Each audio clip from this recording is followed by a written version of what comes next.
Jadi ummi itu nggak pakai baca, nggak pakai nulis, itu kalau untuk kita kekurangan, Pak. Kita, anak kita nggak iso maca, nggak iso nulis, wah ya bodoh, jelek itu. Kekurangan. Wah, harus baik bisa baca, bisa nulis, apalagi zaman sekarang, zaman begini kok nggak bisa nulis, nggak bisa baca. Tapi kalau untuk Rasulullah justru ummi, nggak baca, nggak nulis, itu adalah sebuah keistimewaan untuk Nabi Shallallahu Alaihi Wasallam. Karena memang Nabi, kecerdasannya Nabi itu sebanyak pasir dunia, dan kecerdasan seluruh manusia dari Nabi Adam sampai hari kiamat itu kayak satu butir pasir. Bayangin cerdasnya Rasulullah kayak apa itu. Karena memang beliau adalah makhluk termulia di sisi Allah Subhanahu wa ta'ala. Itu sendiri beliau tidak ada riwayat menerangkan suara itu kenikmatan. Nah, ini Nabi Dawud bukan hanya manusia yang menikmati, sampai hewan itu terhipnotis saking bagusnya suara Nabi Dawud. Subhanallah, Pak, suara Nabi Dawud itu kalau dibanding suara merdunya Nabi Muhammad SAW.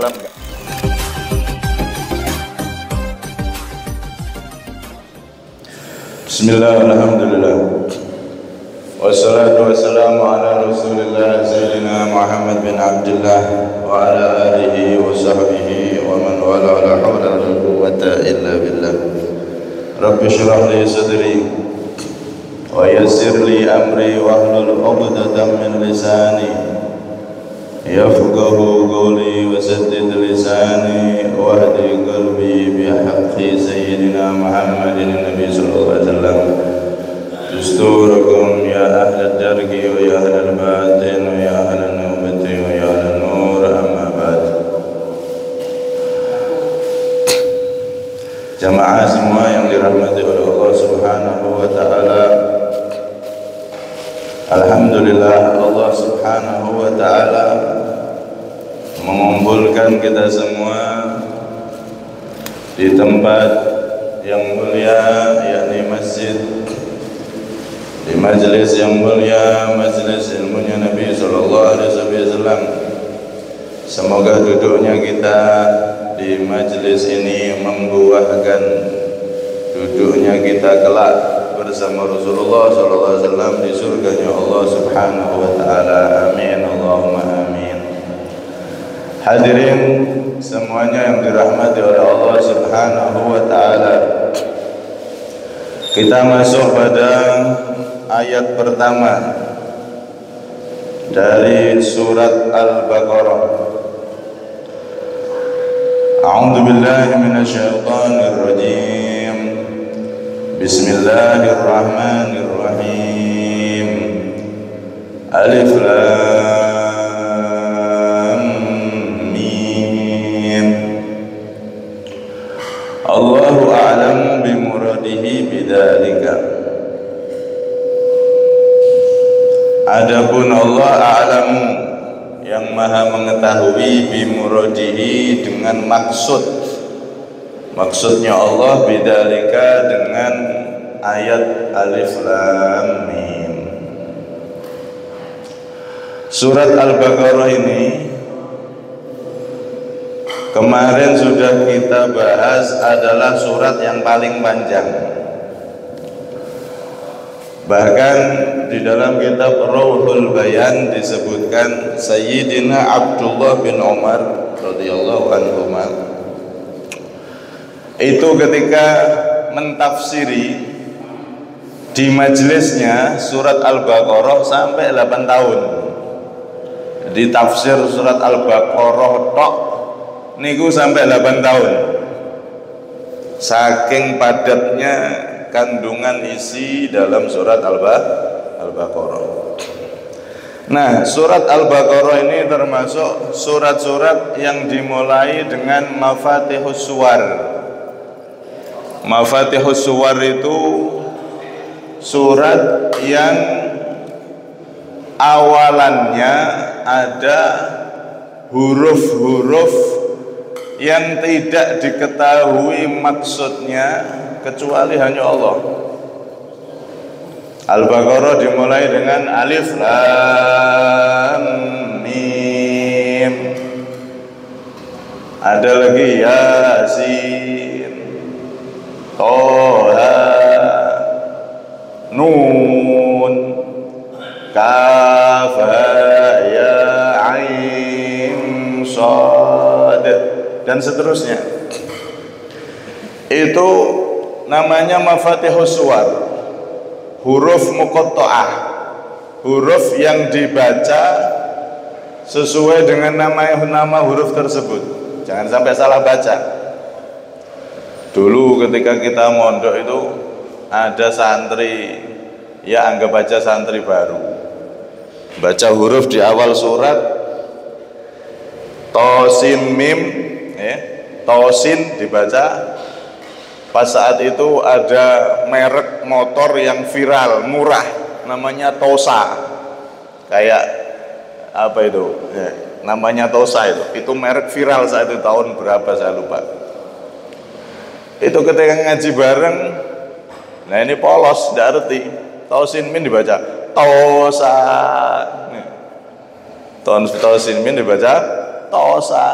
Alif lam mim dibaca alama. Makanya Al-Quran itu harus talaki, harus ngambil bacaan dari guru yang ahli, guru yang punya bacaan nyambung sampai bacaannya Nabi Shallallahu Alaihi Wasallam. Jangan sampai keliru. Nah, alif lam mim ini para ahli tafsir pasti mentafsiri Allahu a'lamu bimuradihi bidzalik. Tafsiran itu pasti kebanyakan seperti itu. Yang tahu makna alif lam mim atau yasin atau toha dan seterusnya itu hanya Allah Subhanahu wa ta'ala.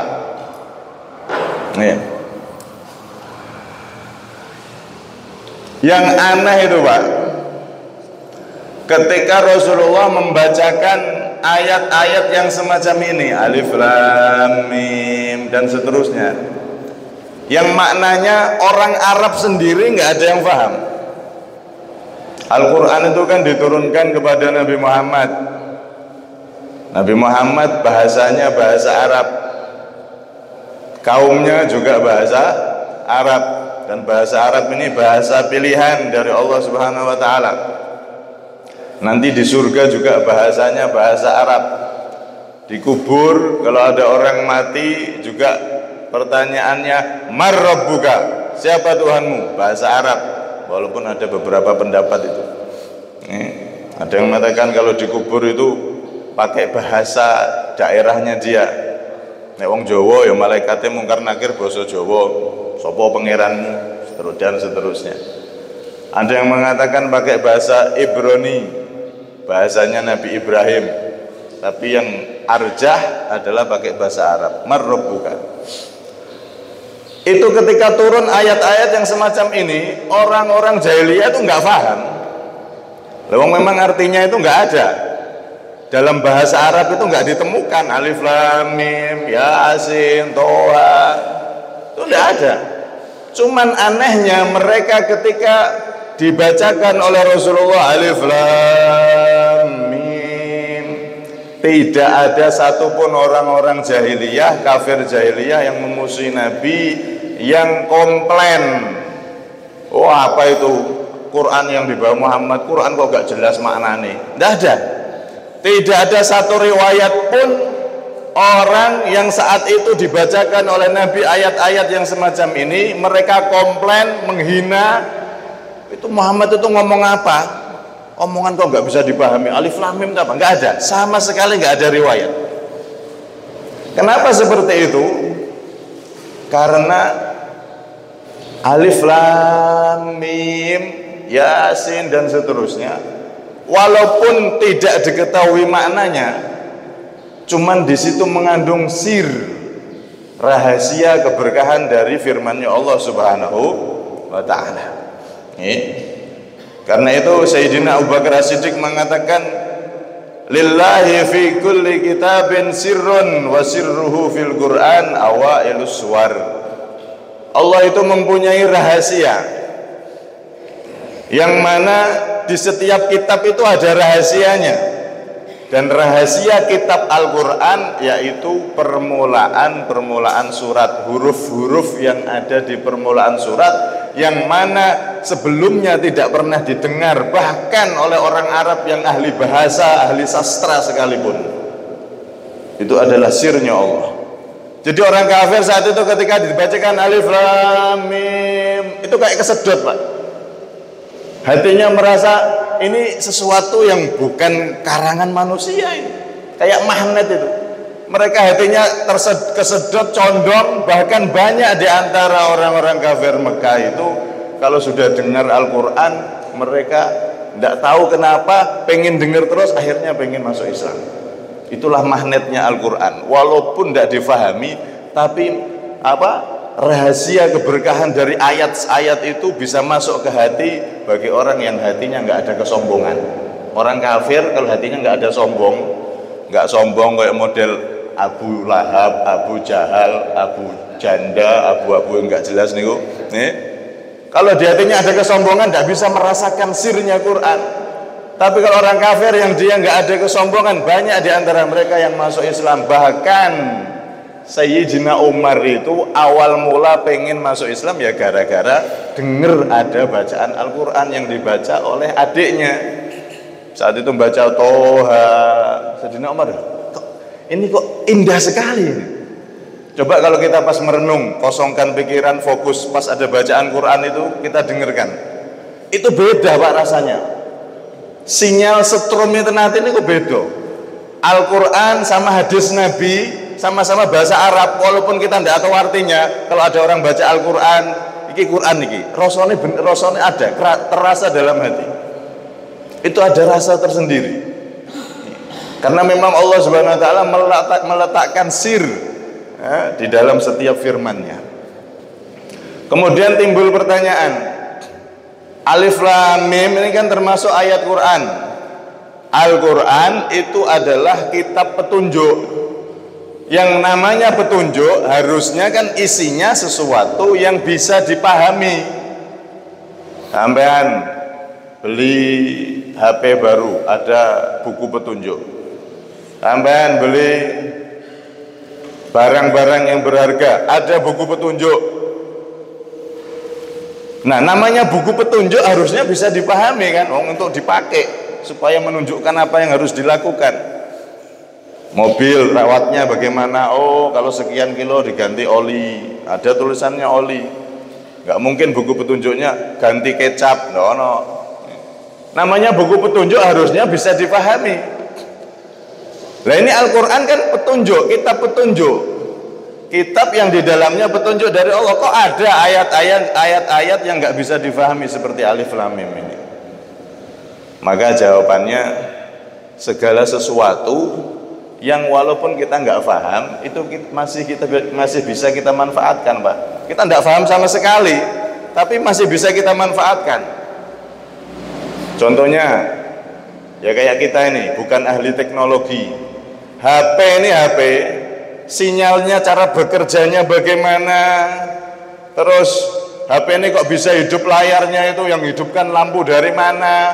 Ini semua di dalamannya itu, mesinnya itu kita nggak tahu, selok beluknya kita nggak paham, belas nggak paham.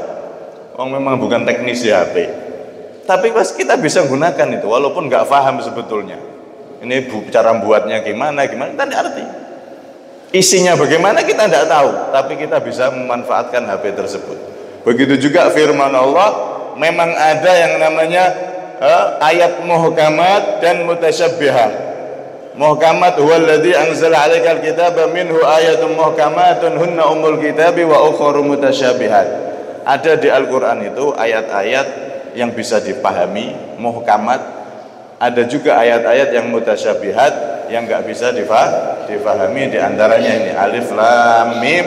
Ini enggak ada yang faham maksudnya kecuali hanya Allah Subhanahu wa taala. Rasulullah sendiri itu loh, Pak, yang kecerdasannya luar biasa, sampai-sampai dikatakan oleh Imam Wahab bin Munabbih, beliau mengatakan apa? Qara'tu fi ihda wa sab'ina kitaban fawajadtu fi jami'iha anna Allah Ta'ala lam yu'ti jami'an nasi min bad'id dunya ila qidaiha min al-akli fi jambi aklihi sallallahu alaihi wasallam illa kahabbati romalin min jami'i rimalid dunya. Aku telah membaca 71 kitab terdahulu. Wahab bin Munabbih ini kan sebelum masuk Islam dia ahli kitab. Dan aku temukan di kitab-kitab itu keterangan bahwasanya kecerdasannya Rasulullah Muhammad SAW itu ibarat seluruh manusia dari awal diciptakan sampai hari kiamat. Itu andaikan kecerdasannya dijadikan satu dibandingkan dengan kecerdasannya Nabi Muhammad SAW, Muhammad, itu bagaikan satu butir pasir dibanding seluruh pasir yang ada di dunia. Jadi kecerdasannya Nabi itu sebanyak pasir dunia, dan kecerdasan seluruh manusia dari Nabi Adam sampai hari kiamat itu kayak satu butir pasir. Bayangin cerdasnya Rasulullah kayak apa itu. Karena memang beliau adalah makhluk termulia di sisi Allah Subhanahu wa ta'ala. Itu sendiri beliau tidak ada riwayat menerangkan tentang awal-awal surat, karena memang sirnya Allah, rahasia Allah Subhanahu wa ta'ala. Enggak ada satu riwayat Rasulullah menerangkan alif lam mim itu maknanya begini-begini, enggak ada. Karena memang sirnya Allah Subhanahu wa ta'ala. Agar apa Pak? Agar manusia itu tidak sombong dengan kecerdasan otaknya, nggak sombong dengan ilmunya. Walaupun ilmunya sundul langit sampai langit, tapi alif lam mim aja nggak bisa tahu artinya, maksudnya gimana nggak tahu. Walaupun ada sebagian pendapat seperti Sayyidina Abdullah bin Abbas mengatakan alif lam mim yasin dan seterusnya itu adalah nama termasuk asmaul husnanya Allah. Ada yang mengatakan begitu, ada yang mengatakan bukan, itu adalah nama setiap surat, ada yang mengatakan yang lain. Tapi maksud asli daripada alif lam mim yasin dan seterusnya yang model-model seperti ini awal suar, nggak ada yang tahu kecuali hanya Allah Subhanahu wa ta'ala. Agar manusia tidak sombong dengan kecerdasannya dan dia mengutamakan iman daripada akalnya, karena akal kita itu terbatas ternyata. Sehebat apapun kecerdasanmu, sehebat apapun ilmumu, ibaratnya kamu tidak akan tahu alif lam mim itu maknanya apa. Subhanallah. Agar manusia ini tahu diri, kenal bahwasanya dia adalah makhluk yang lemah. Man arafa nafsahu arafa rabbahu. Barang siapa yang kenal kekurangan dirinya, maka dia akan mengenal keagungan Allah Subhanahu wa ta'ala. Jadi Allah ini ngajari biar kita tahu diri. Sehebat apapun ahli tafsir, sealim apapun ulama, dia tetap wallahu a'lamu bimuradihi bidzalik. Yang tahu arti maksud asli dari alif lam mim hanya Allah Subhanahu wa ta'ala. Sehingga enggak sombong dengan ilmu, enggak sombong dengan kecerdasan, enggak sombong dengan apapun yang diberikan. Ternyata manusia itu ada batasnya. Ternyata otak, akal yang dibangga-banggakan itu ada batasannya. Ada sesuatu banyak yang ternyata otak kita, akal kita tidak akan pernah bisa menguasainya. Karena itu di sini menunjukkan agar manusia itu tidak mentuhankan akalnya, tapi mengutamakan iman kepada Allah Subhanahu wa ta'ala. Di samping pelajaran bahwasanya manusia ini lemah, juga alif lam mim ini nggak ada yang tahu artinya, itu juga menjadi mukjizat Pak. Jadi Al-Quran alif lam mim tok ini sudah jadi mukjizat. Bukti kalau Al-Quran ini benar-benar dari Allah Subhanahu wa ta'ala. Cukup dengan ayat cuma 3 huruf alif lam mim. Wes, bukti Al-Quran ini dari Allah Subhanahu wa ta'ala. Lah kok bisa? Iya, karena Nabi Muhammad SAW itu beliau pernah mengatakan inna ummatun ummiyah la naktub wa la nahsub Kita ini, kami ini adalah umat orang yang ummi. Ummi itu nggak bisa baca, nggak bisa nulis. La naktub wa la nahsub. Kita tidak nulis, tidak bisa menghitung. Kenapa? Karena Nabi memang ummi. Dan bukan hanya Nabi Muhammad, orang Arab saat itu, Pak, kebiasaan orang Arab itu nggak pakai baca, nggak pakai nulis, langsung hafal. Basa Jawane titen, ilmu titen. Berapa bisa orang itu? Bisa. Sampai kalau punya anak kecil ya, umur 4 tahun, 3 tahun, itu kan bisa baca Al-Fatihah, diajari Qul huwallahu, ayo surat Al-Ikhlas, Bismillahirrahmanirrahim, Qul huwallahu ahad, diajari doa ini, doa itu. Coba dia suruh nulis Bismillah itu ba, pertama tulisan ba, dia nggak kenal ba. Ini berapa? 2 itu gimana? Suruh nulis, dia nggak kenal tulisannya, nggak bisa baca, ya nggak bisa nulis, cuman titen. Oh kalau ini surat kulhu itu begini bunyinya. Oh kalau ini namanya 2, ini 3, ini 4, ini merah, ini kuning. Suruh nulis, coba tulis merah, nggak bisa. Pokoknya seperti ini merah, seperti ini kuning. Itu namanya ilmu titen. Nggak perlu nyatet dan nggak perlu baca seperti anak-anak kecil itu. Nah orang Arab itu dulu saking cerdasnya, sampai besar pun mereka seperti itu. Duit itu duit, ndak iso kon ngitung 1.000 kali 1.000 piro, ndak pakai hitungan, cuman titen. Oh nek segini tumpukane sakmene sekian jumlahnya. Langsung pas tepat. Dengan kalah sakmene piro hitungane, sik hitung sik. Nah orang Arab dinar tumpukan segini itu jumlahnya sekian, tahu. Ya kayak kita hafal itu 10 kali 10 berapa? 100. Ndak usah ngitung kan? 1, 2, ndak usah, wis hafal. Nggak pakai baca, nggak pakai nulis, langsung tahu 10 kali 10 100. Wes hafal dari kecil, ngelotok. Ini namanya ummi.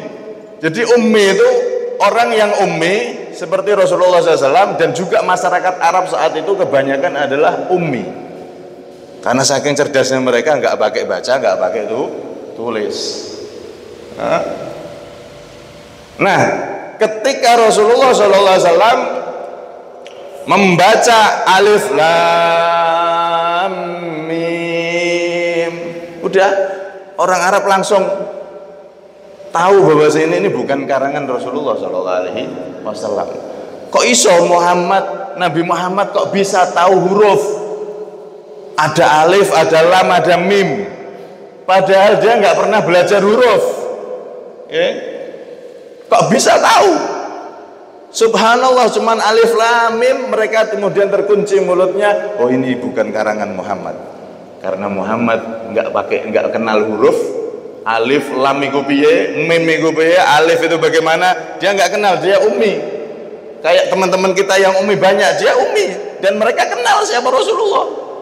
Memang nggak pakai baca, nggak pakai tulis. Lah kok iso mengucapkan alif lam mim, dari mana ini? Siapa yang ngajari ini namanya alif, ini lam, ini mim? Siapa? Kalau bukan Tuhan semesta alam yang menciptakan, yang maha mengetahui segalanya. Ini jadi mukjizatnya Nabi SAW. Subhanallah. Alif lam mim ini adalah mukjizat, dalalah wadihah, jelas sekali bahwasanya Quran ini bukan karangannya Nabi Muhammad SAW. Dan mereka orang-orang jahiliyah saat itu tahu siapa Nabi Muhammad. Memang ummi, nggak pakai baca, nggak pakai nulis. Di zaman sekarang, atau nggak pakai zaman dulu Pak, zaman sekarang tuh ada. Dulu saya ketika mondok itu di daerah Demak, itu ada orang disebut Haji Kangkung. Haji Kangkung. Jadi dia ini jualan kangkung, cari kangkung di sungai-sungai itu. Itu kalau jual ini berapa? 5.000, 10.000. Duit 5.000 nggak ngerti. Duit 10.000 nggak ngerti. Pokoknya duit sing 5.000 gambare warnanya seperti ini, coklat. Cuman tahu warna aja. Dititeni tok. Lah umpama ditipu ya bisa aja. Karena dia tidak paham, angka itu tidak paham. Subhanallah, jualan kangkung seperti itu, ya, cuman modal ilmu titen, tidak pernah sekolah. Zaman dulu orang tua kita kan sekolah-sekolahan itu kan sulit tuh zaman penjajah. Ini orangnya tua, nggak kenal huruf, nggak kenal angka, duit ya cuman warna-warna, titen-titen warna tok. Subhanallah, jualan kangkung dikumpulkan, akhirnya bisa haji, sampai terkenal dengan haji kangkung karena hasil dari jualan kangkung. Jadi ummi itu nggak pakai baca, nggak pakai nulis, itu kalau untuk kita kekurangan, Pak. Kita, anak kita nggak iso maca, nggak iso nulis, wah ya bodoh, jelek itu. Kekurangan. Wah, harus baik bisa baca, bisa nulis, apalagi zaman sekarang. Zaman begini kok nggak bisa nulis, nggak bisa baca. Tapi kalau untuk Rasulullah, justru ummi, nggak baca, nggak nulis itu adalah sebuah keistimewaan untuk Nabi SAW. Karena memang Nabi dijadikan oleh Allah menjadi orang yang ummi, nggak kenal huruf, nggak kenal angka. Tapi Rasulullah pengetahuannya melampaui cendekiawan saat itu. Karena memang beliau dibimbing langsung oleh Allah Subhanahu wa taala, wahyu yang diberikan kepada Jibril disampaikan ke Rasulullah sallallahu alaihi wasallam, sehingga orang-orang Arab yang mereka memahami tentang bahasa ini tadi, mereka ketika dengar alif lam mim gitu tok faham, oh ini bukan manusia biasa ini. Ini bukan karangannya Muhammad ini adalah firman dari Tuhan yang mengetahui segalanya. Bagaimana mungkin seseorang yang nggak pernah baca, nggak pernah nulis, nggak pernah belajar kok bisa tahu huruf alif lam mim dan dibaca begitu merdu, sampai-sampai disebutkan suara Rasulullah itu kalau baca Al-Quran merdunya luar biasa. Kalau sudah Rasulullah baca Al-Quran, yang terdengar itu kayak kesetrum, Pak, kesedot magnet itu, pengen terus mendengarkan bacaan Nabi SAW. Sampai-sampai Nabi Dawud itu baca kitab suci, itu suaranya kan bagus sekali. Nabi Dawud ketika beliau masih hidup di dunia baca Zabur itu, saking bagusnya suara beliau, burung al-wuhush, burung-burung, binatang-binatang itu semua berkumpul mengerumuni beliau. Saking indahnya bacaan Nabi Dawud ketika membaca kitab Zabur. Subhanallah, sampai terhipnotis itu, semua hewan-hewan kumpul melongo ngerti. Saking nikmatnya suara Nabi Dawud alaihis salam. Ya kayak kita ini loh, Pak. Ketika dengar ada lagu yang enak, suaranya juga enak, apalagi kok wonge rodok padang raine, sing lanang pas sing nyanyi nek wedok, ya Allah, sing lagi viral-viral niku. Suarane enak, wonge ayu, dirungokno lagune enak, wes clear pengen turu. Itu suara itu kenikmatan. Nah ini Nabi Dawud bukan hanya manusia yang menikmati, sampai hewan itu terhipnotis saking bagusnya suara Nabi Dawud. Subhanallah, Pak, suara Nabi Dawud itu kalau dibanding suara merdunya Nabi Muhammad SAW nggak ada apa-apanya. Kayak satu debu dibanding seluruh debu yang ada di dunia. Saking merdunya suara Nabi Muhammad SAW. Dan nanti suatu kenikmatan yang luar biasa di akhirat, tatkala telinga kita bisa mendengar langsung suara Nabi Muhammad membaca Al-Quran. Nanti di akhirat itu kitab yang masih dibaca terus, tidak pernah habis, tidak pernah hilang, itu Al-Quran. Kitab-kitab yang lain ditutup, tapi nanti di akhirat di surga itu Quran masih dibaca sebagai kenikmatan mendengar lantunan Quran. Apalagi kalau Quran itu dilantunkan, dibaca langsung oleh yang menerima Al-Quran, yaitu Nabi kita Muhammad SAW.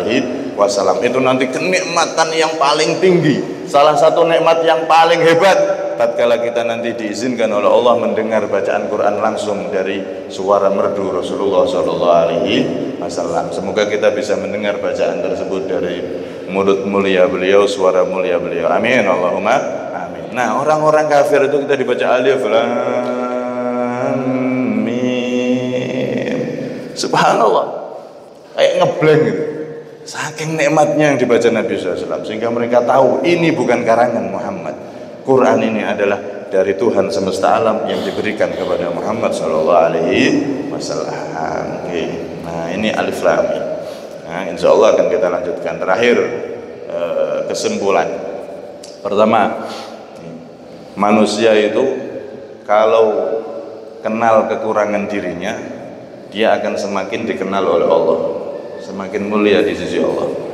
Tapi kalau sudah manusia itu yang dia kenal kelebihan dirinya, oh saya itu sudah begini, saya sudah begitu, saya sudah ini itu, saya, dia mengenal kelebihan dirinya, maka jadinya dia sombong dan dia jatuh di sisi Allah Subhanahu wa Ta'ala. Jadi kenali kekurangan kita. Kemudian yang kedua, Al-Quran ini adalah benar-benar firman dari Allah Subhanahu wa Ta'ala. Cukup pembuktiannya dengan ayat pertama daripada surat Al-Baqarah ini. Dan yang ketiga, Al-Quran ini adalah petunjuk dari Allah Subhanahu wa Ta'ala. Faham tidak faham, itu semua ada cahaya, itu semua ada sir rahasia yang bisa dirasakan oleh seluruh hambanya, bahkan orang kafir sekalipun yang nggak beriman sama Allah, asal hatinya nggak ada sombong, akan bisa mendapatkan percikan daripada rahasia Al-Quran tersebut. Dan yang keempat, Al-Quran ini adalah satu-satunya kitab suci yang nanti masih ada di dalam surganya Allah Subhanahu wa Ta'ala, dan termasuk salah satu kenikmatan yang luar biasa saat dibaca langsung oleh baginda Nabi Sallallahu Alaihi Wasallam. Ya, mungkin kalau panjenengan di hari nisfu Sa'ban ini kita berkumpul, kita buka siang hari ini dengan majelis kebaikan, kita ditulis oleh Allah menjadi orang-orang yang baik.